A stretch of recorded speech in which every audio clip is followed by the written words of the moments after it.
Um dos temas mais falados nas eleições de 2018 foi a Venezuela. Não sei se você se lembra, mas diziam que o risco do Brasil era uma tal de venezuelização, que o PT levaria a gente no mesmo caminho que o Hugo Chávez e depois o Nicolás Maduro, né, que foi o que ficou no lugar dele quando ele morreu.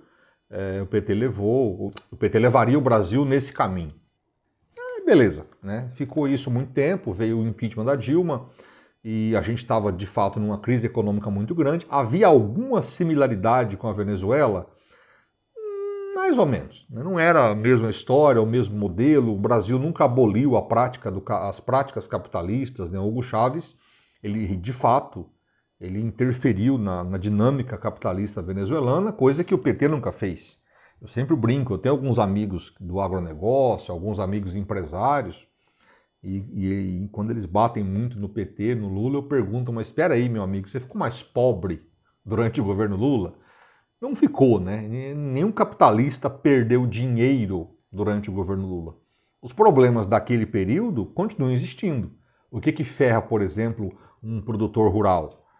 Talvez a alta carga tributária em algumas questões. Pega o estado do Mato Grosso do Sul, por exemplo, tem o Fundersul, que é uma taxa aí, né, criada para manutenção de estradas e pontes e sei lá mais o que, mas enfim. Isso existia e existe, né? Não tem a ver exatamente com o período do Lula ou da Dilma. Né? Pega os empresários urbanos, os impostos, o ICMS, ISS, taxas e tributos e não sei o quê. Ok, mas isso, de novo, não é a criação do PT. O PT não aumentou impostos. Não houve isso. Né? E, de novo, os fazendeiros não ficaram pobres, os empresários não ficaram mais pobres durante o governo. Pelo contrário, como o Lula usou o Estado para fomentar o crédito, né, inserir dinheiro na sociedade, essas pessoas venderam mais, ganharam mais dinheiro no período Lula. Bancos, o período mais lucrativo da história dos bancos no Brasil é o período Lula e Dilma. Né? Até os militares que vivem batendo aí, a maioria dos militares batem muito no PT, no socialismo, não sei o que lá, foi o período que eles receberam mais dinheiro. O projeto nuclear da Marinha, né?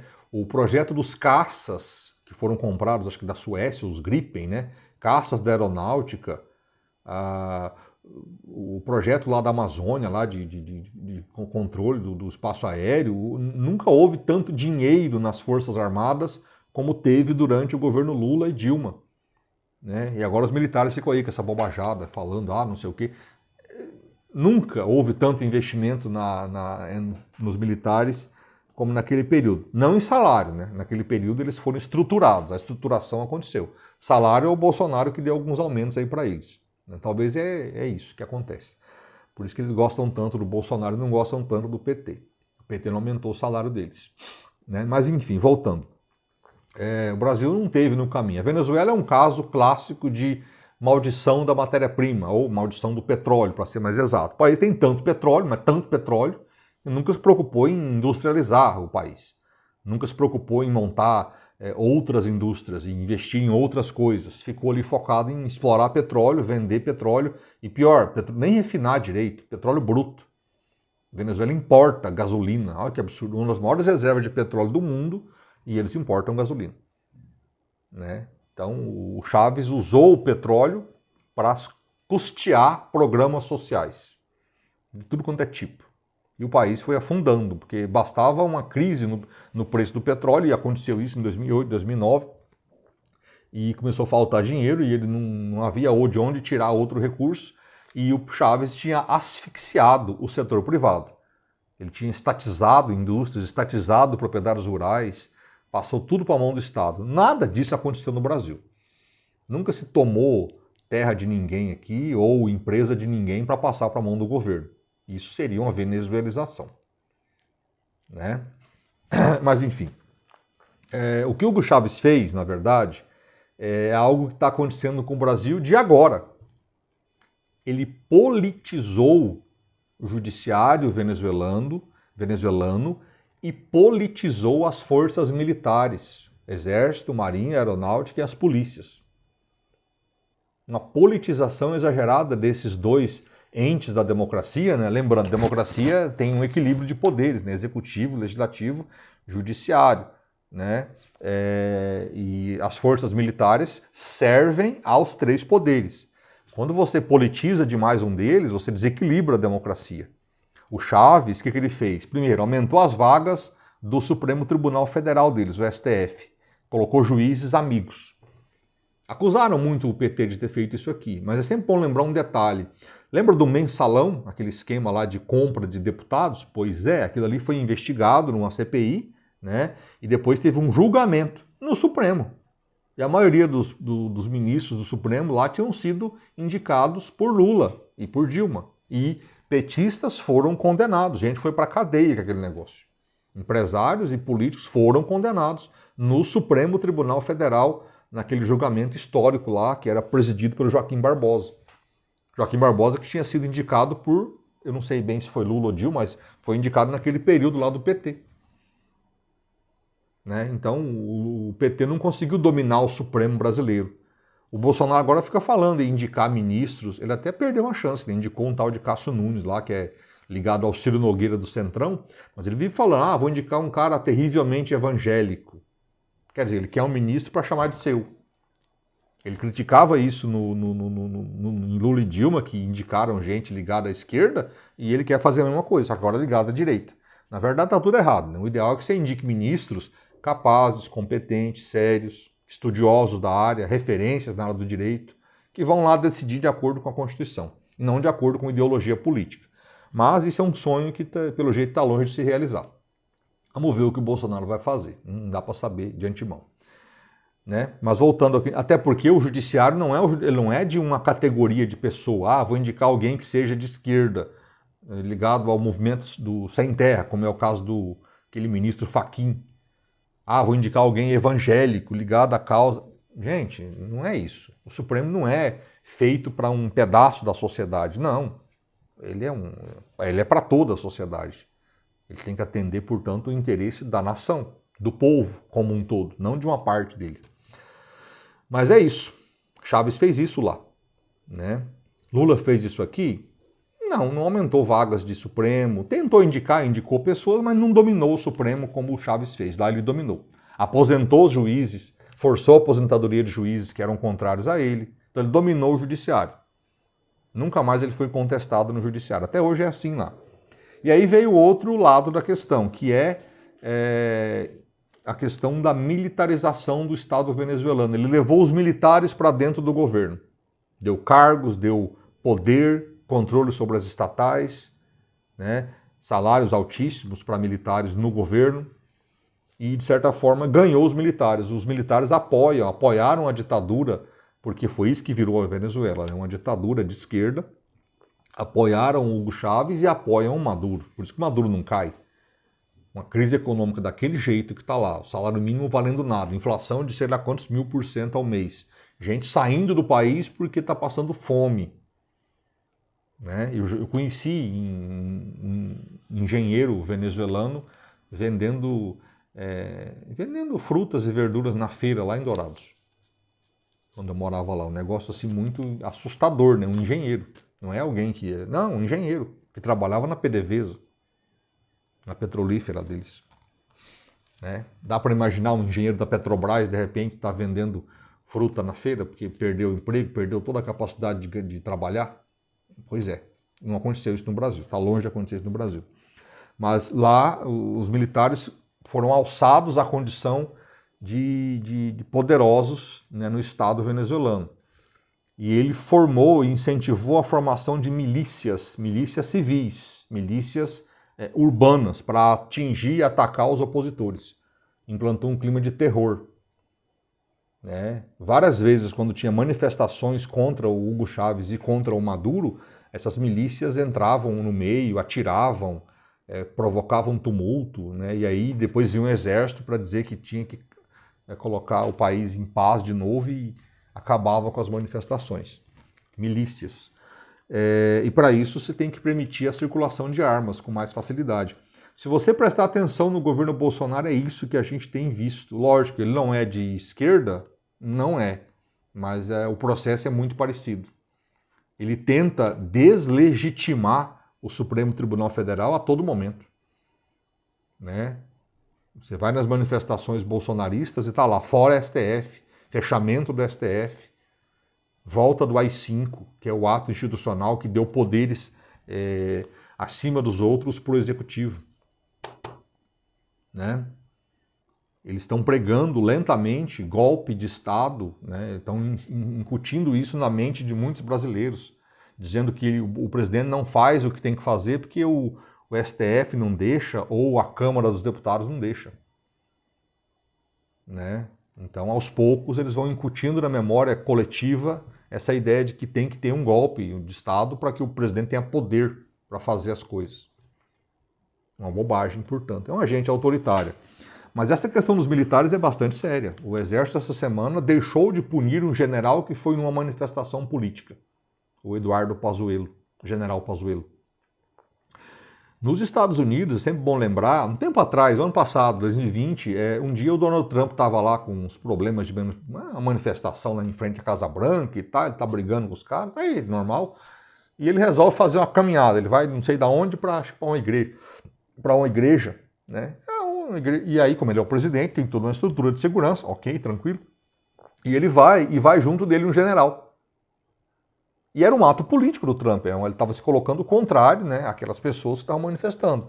E foi um general.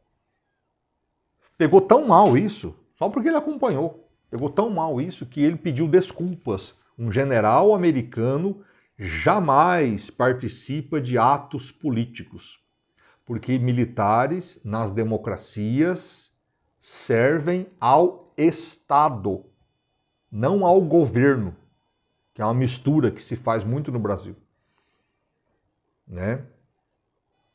Militares têm uma função definida na Constituição, a eles foram entregues o monopólio das armas, então eles não podem se associar a um político especificamente, porque desequilibra o jogo. No voto, um voto é igual ao outro. Quando alguém está armado, ele está desequilibrando o jogo da democracia. Então as armas não participam do processo político. Militares servem ao Estado, servem ao povo. Que povo? Todo povo. É impensável que militares sirvam só quem é de esquerda, como é o caso da Venezuela, ou só quem é de direita, como é o que está tentando fazer o Bolsonaro no Brasil. Militares não foram feitos para governar. Nenhuma democracia coloca militares no governo. A função deles é outra. É a defesa da pátria? Sim, mas de toda a pátria, não só de um pedaço dela. Isso é uma aberração. O que o Exército fez ao não punir o Pazuello foi permitir a quebra de hierarquia, porque existem regras. Se militares não precisam cumprir, se um general não precisa cumprir as regras do próprio Exército, como que você vai controlar os tenentes, os sargentos, os soldados? Não vai controlar. Vai gerar uma insubordinação. E aí há um outro problema no Brasil, que é a questão das polícias militares. É sempre bom lembrar, né? As PMs no Brasil, elas são militarizadas, elas também seguem a mesma hierarquia. Em tese, inclusive, em tese não, de fato, elas são uma força de reserva. Tipo, se o Brasil entrar numa guerra alguma vez, dificilmente vai acontecer isso. Mas os militares das PMs, eles são a força auxiliar. Se precisar, eles vão até para a guerra. São treinados para isso. Né? E está ficando evidente, a gente tem vários eventos, esses dias atrás a PM de Pernambuco reprimiu a manifestação contra o Bolsonaro. Foi lá e atirou bala de borracha, mas enfim, atirou contra manifestantes, atirou até contra dois caras que nem eram manifestantes, os caras perderam um olho. Cada um perdeu uma visão de um olho. Porque atiraram, os caras não estavam fazendo nada. Aí você vai ver, não foi a ordem de ir para cima dos manifestantes, não foi do governador, não foi do secretário de segurança, mas aconteceu. As PMs estão cada vez mais independentes, estão escapando do comando dos governos, não estão obedecendo aos comandos, estão obedecendo a algumas ideias que vêm direto de Brasília. O Bolsonaro e seus parceiros nas redes sociais e nos estados estão incentivando a rebeldia das PMs. Teve um episódio ano passado bizarro lá, aquele lá que o Cid Gomes, outro maluco também, o irmão do Ciro Gomes, foi para cima de PMs que estavam em greve, né, e com uma retroescavadeira, o que é um ato condenável, lógico que isso não é maneira de se resolver coisa nenhuma, mas atiraram no cara. Quase que, né? Imagina, podia ter matado o Cid Gomes. E esse papo de PM em greve, o nome disso é motim. E isso é proibido. Militares não podem fazer greve.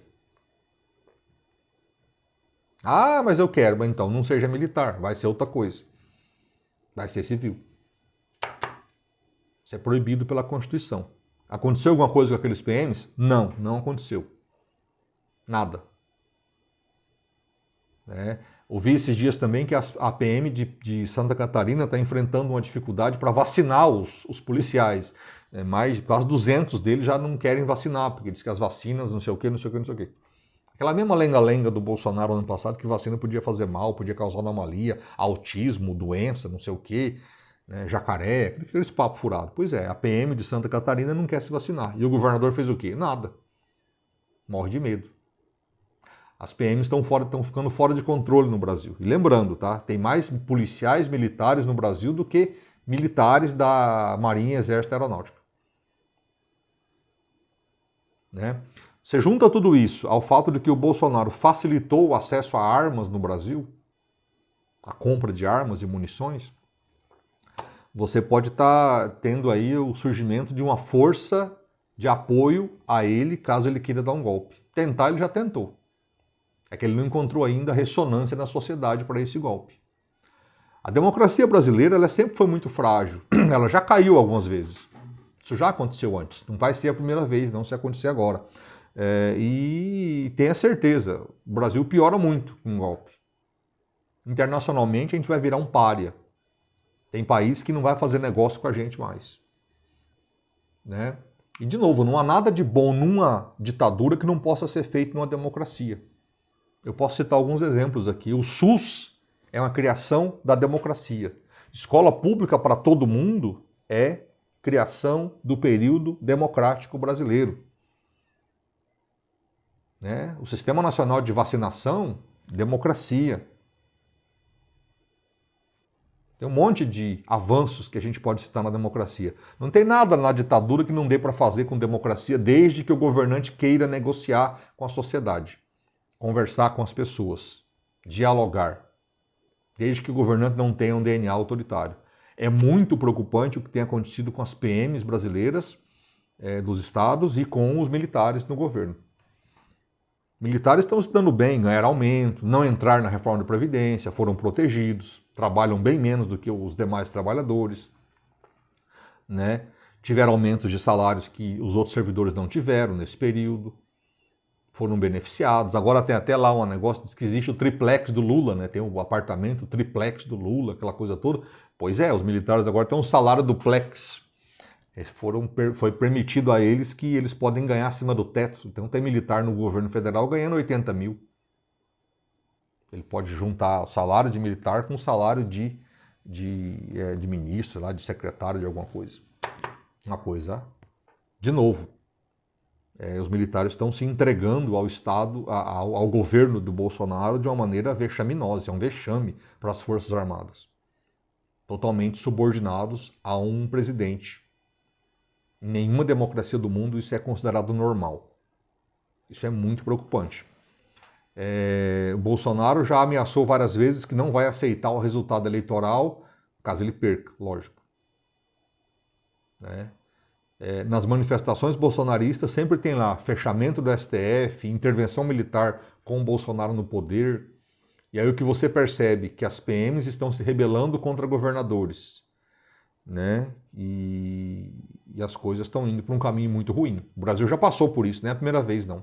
Mas isso é a venezuelização do Brasil. É o mesmo mecanismo usado por Hugo Chávez para ficar eternamente no poder. Não acaba de vez com a estrutura da democracia, mas solapa ela por baixo. Ela deixa de ser uma democracia. Fica parecendo que é, mas não é. As eleições passam a ser irrelevantes. Logo, logo você muda as leis, faz as leis do jeito que você quiser para te manter no poder por mais tempo. É o que aconteceu na Venezuela. Só era de esquerda. E agora a gente tem um governo de direita. Eu já disse para alguns amigos direitistas, o Bolsonaro faz mal à direita brasileira.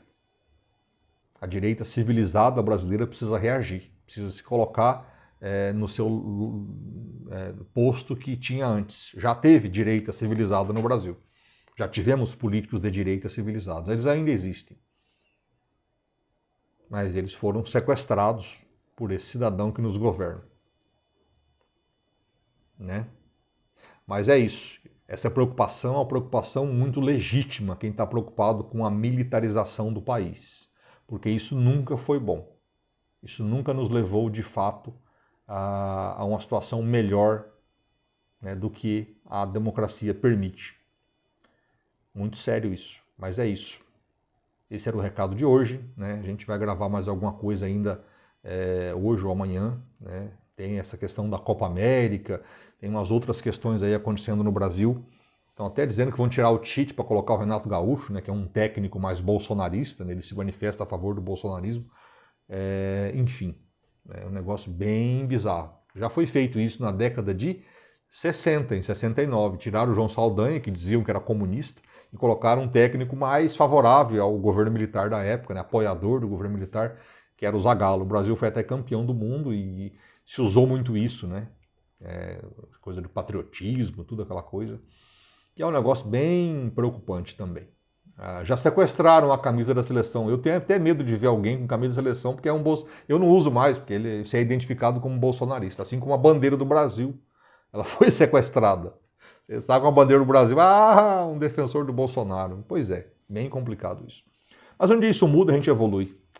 Beleza? Valeu, boa semana para todo mundo aí. Tudo de bom. Obrigado aí pela sua audiência. Valeu, até mais.